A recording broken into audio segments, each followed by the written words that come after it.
So we're going to start getting into some positions that we actually play at. Two positions that we'll talk about right now are the choke position and the hinge position. The choke position, is going to be used for a lot of things. All of the timbres that we play are going to be played at or through the choke position.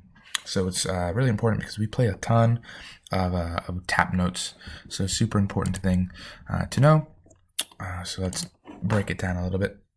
So the first thing that you might notice is the fact that the cymbals are overlapped. That's on purpose, right? So if you kept your cymbals open without that overlap, everybody would have a different amount of space in between those two cymbals. So if everybody overlaps, that's something that you don't have to clean. So that's why we do it that way. We overlap the two cymbals and it's right overlapped. So the right is on top of the left-handed cymbal. It's just so it's uniform.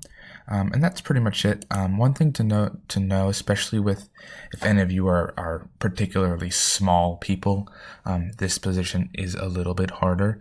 The point of a choke position at the end of the day is to cut off the sound of the cymbal. So you need to get as much of you as you can on the cymbal. I know that sounds weird, but you need as much of the cymbal to be touching your body as you can so that you can actually kill the vibrations of the cymbal. So you can see here, they're pulled back so that they can actually do that. It's important that you pull back all the way or as much as you can without straining your arms so that you can actually kill the sound of the cymbal. So the next thing that we're going to talk about is hinge position. Hinge position is where we play all of our hi-hat stuff from. This is college band, so we play a lot of hi-hats, especially in the cadences we play into the stadium, and in some of our warm-ups we play a lot of hi-hats. So it's something really important. It's also a good timekeeper, and some of the things we'll talk about as far as warm-ups for cymbals, the 8th note timing and the 16th note timing that are in the packet.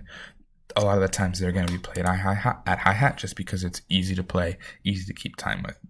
So if you see he went back up to his sternum, that is the same. So the angle is the same at horizontal as it is at hinge. It's just at a different part of your body. So horizontal would be at your sternum and then push straight out. Hinge is a little bit lower. It's like right at your navel or at your belly button is where that position lies. And then as you can see, he just prepped to play a hi-hat. This timbre that we play is called a hi-hat. As you can see, his left hand, his bottom hand didn't move at all, and that is on purpose. You need to make sure that bottom hand does not move, that we don't want that bottom hand to move at all. We just want this top cymbal to move. So he brought that top cymbal up without moving his left hand and without coming away from his body, so that those two positions that we have on our body here need to stay on our body, because if you don't, you'll actually pinch your skin.